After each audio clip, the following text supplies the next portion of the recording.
T-shirt கிழிப்பாரு Gokul. கிழிச்சு, ஆமா, கிழிச்சு இதாண்டா அந்த போட்டாங்க அந்த டீ-ஷர்ட் t-shirt. கடைசி நாள் அது வரைக்கும் வந்து கிழிச்சு. ரொம்ப போட்டுட்டோம் அப்படின்னு சொல்லிட்டு வீடியோஸ்லாம் பார்க்கும்போது இந்த ப்ராப்பர்ட்டிக்கெல்லாம் பெருசா எஃபோர்ட் போற மாதிரி தெரியல. ஒரு 4 காஸ்டியூம் வேணும்னா ஒரு சாலை போட்டுக்கிறீங்க, வேணும்னா ஒரு டபா. இவ்வளவு ரீச் ஆகக்கூடிய ஒரு இடத்துல சொல்லுவாங்கல்ல, ஏங்க காஸ்டியூம் வாங்கலாமே, ரெண்ட் பண்ணலாமே நீங்க அப்படிலாம். அதெல்லாம் நீங்க பெருசா கவலைப்படுறதே இல்லையா? அது சில பேருக்கு அது பிடிச்சிருக்குன்னு சொல்லுவாங்க. நீங்க இப்படி பண்றது நல்லா இருக்கு அப்படின்னு சொல்லிட்டு. அது வந்து எங்களுக்கு ரொம்ப ஈஸி. ஏன்னா நாங்க முன்னாடி என்ன எடுக்க போறோம்னு தெரியாது. அதுதான் மெயின் இப்போ ரீசன். நாங்க முடிவு பண்ணோம், டக்குனு ஒரு சீன் மாத்திடுவோம் டக்குனு டோட்டலாவே. அப்ப வந்து ப்ராப்பர்ட்டி இது வேணும் அது வேணும் முன்னாடி எடுக்க முடியாதுல்ல. அப்போ ப்ரீ பிளான்டா சில இடங்கள் இருக்கும் பேக்ல, அதை எடுத்தே வந்து ஓகே இப்போ இது அது அப்படின்னு நாங்க traffic எடிட்டரே ஃபீல் பண்ண ஆரம்பிச்சிரும். ஆனா இந்த வாட்டி ஜாஸ் டி-ஷர்ட் போடாதீங்க, அந்த ஃபியூச்சரா டி-ஷர்ட் ஒளிச்சு வைங்கனே.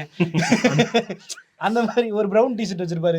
ஒரு வீடியோல எல்லாம் டி-ஷர்ட் கிழிப்பாரு கோகுல். கிழிச்சு, ஆமா, கிழிச்சு இதாண்டா அந்த போட்டாங்க டி-ஷர்ட் அந்த கடைசி நாள் அது வரைக்கும் வந்து கிழிச்சு. ரொம்ப போட்டுட்டோம் அப்படின்னு சொல்லிட்டு அந்த டிஷர்ட்டை கிழிக்க மனசு வரல.